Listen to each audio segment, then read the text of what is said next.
Hey guys, thanks for coming back for the review of the Blu Studio 5.3 Android phone. Run through the specs again. 5.3 inch screen. It's 10.9 millimeters thick. On the front, you have a physical home button, and you have 4 capacitive buttons right here: home, menu, back, and search. You have, as you can see, LED notification for when you get a text message or email or anything like that. You have a front-facing VGA camera. On this side is the volume up and down, and this is actually a lock key. It locks the orientation of the phone, so I'll demonstrate that in a moment.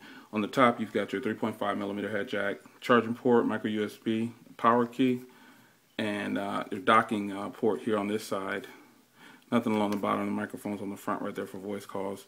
Speaker on the back, extremely loud, and a 5 megapixel camera with single LED flash. So just to run down a few things on the phone.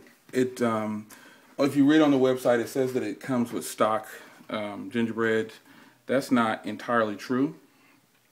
It does come with launchers. It has launchers on it, let's see here. I can't seem to get to the stock Android, and what you're looking at right here is actually a gingerbread launcher that they've installed on here, the company Blu.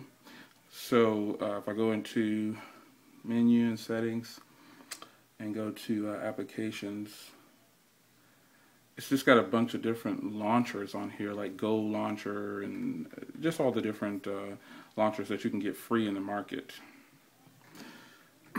This has a 650 megahertz processor in there. What it's clocked at, I don't know. Don't really care to investigate. The screen itself, it's a pretty good screen. As you can see, it is a live wallpaper running in the back, and you can see how the phone runs with such lots of applications, shortcuts on here. You've got a live widget there, so you can see how the phone runs at 650 with such a big screen and a slow processor. The camera is VGA on the front. It's horrible. The back camera is a 5 megapixel camera. It says that it's a 5 megapixel camera. It does not record in 720p. It too is horrible. In a second, you can look at the video sample that I did and also some pictures with the rear camera. Overall, when the phone's on Wi-Fi, the internet surfing is great. It does have 2 SIM slots. The top SIM slot is for Simple Mobile and at&t. And you can see there's the top one is for 3G. Simple Mobile and at&t will work on 3G in there. T-Mobile Edge in either slot. And it does have a micro SD card. One thing I want to say about the memory on the phone, it only comes with approximately 190 or so available. It says that it has 512 in ROM and 512 in RAM for your usage, but it does not come. You're not allowed to use. You'll run out pretty quickly. So you see here, it's only got 21 megabytes available. So what you're going to run into is when you start to install or try to install a lot of applications, if you have a lot of applications, and once you start to sync your phone, you're going to run into a situation where you're going to have to move nearly everything to the SD card, which is a huge inconvenience. Some people might say that it's not an inconvenience, but not having enough memory on the phone is bad, because if I take out the memory card, you can't use the camera.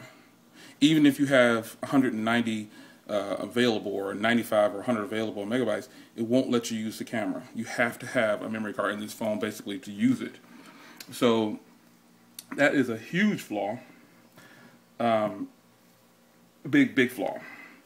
Another plus, though, it does appear, it looks as though it has stock gingerbread, but this is actually just a launcher that was downloaded. It comes with this ugly UI that the company has overlaid over top of Android.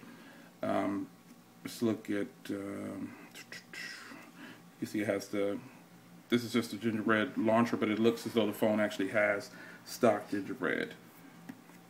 And I mean, overall, it's going to run smooth when you're doing certain things, but it's not as fluid as some of the lower end Android phones. This phone only costs $259, unlocked, dual SIM. If you're just looking for a phone with a big screen and you're not really interested in high-end specs or quality, this is one you can pick up. It's really, to me, not worth $259. There are tons of other phones that are $100 that run a lot smoother than this phone. Again, look at the video sample that you'll see at the end of the video and some of the sample pictures. Some other reviewers were comparing this to the Galaxy Note. It doesn't compare to the Galaxy Note. Even though it has a 5.3-inch screen the same, it doesn't compare. Let's crank the brightness all the way up so you can see what the display looks like at full brightness.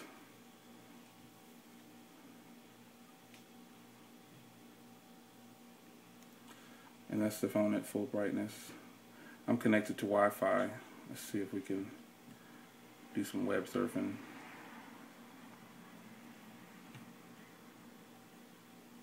This does have a 650 megahertz processor, so you're going to get what you pay for. So if you want to pay for quality, you might want to go with something else. If you just want a screen, a loud phone, with I got to admit, the speaker is much louder than the Galaxy Note. The screen is the same size as the Galaxy Note. Looking at YouTube, web browsing, things like that, it's okay. But when it comes down to it, you got to ask yourself, is it something that you can have permanently for your day-to-day driver? If you're not on contract and you're just looking for something to that looks good and has a big screen, this is a go. But if you start to get into quality, you want to get the Samsung Galaxy Note. I'll do a comparison with these side by side, hopefully in a little bit, with the Galaxy Note. So you can, it's really not necessary, but you'll be able to tell the difference.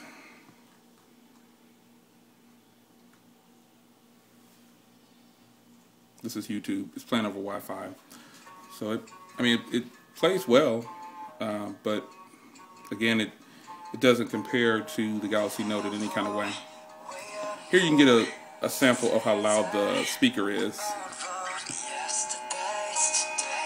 Really loud with music as well. So let's cut that off. We don't want any copywriting things from YouTube.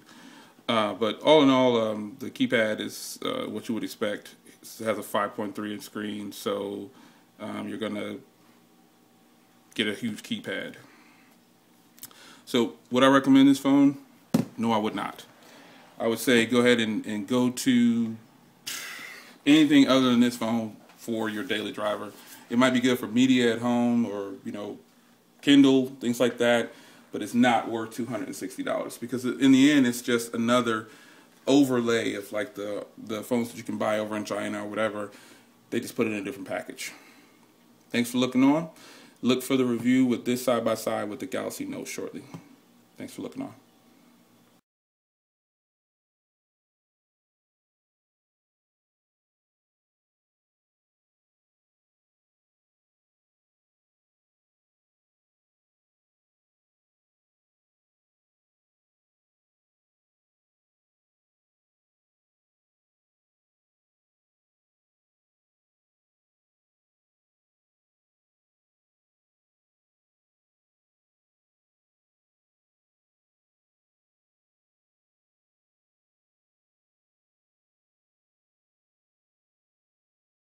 All right, this is a video sample on the Blu Studio 5.3. You can check the audio quality as well as the video capture.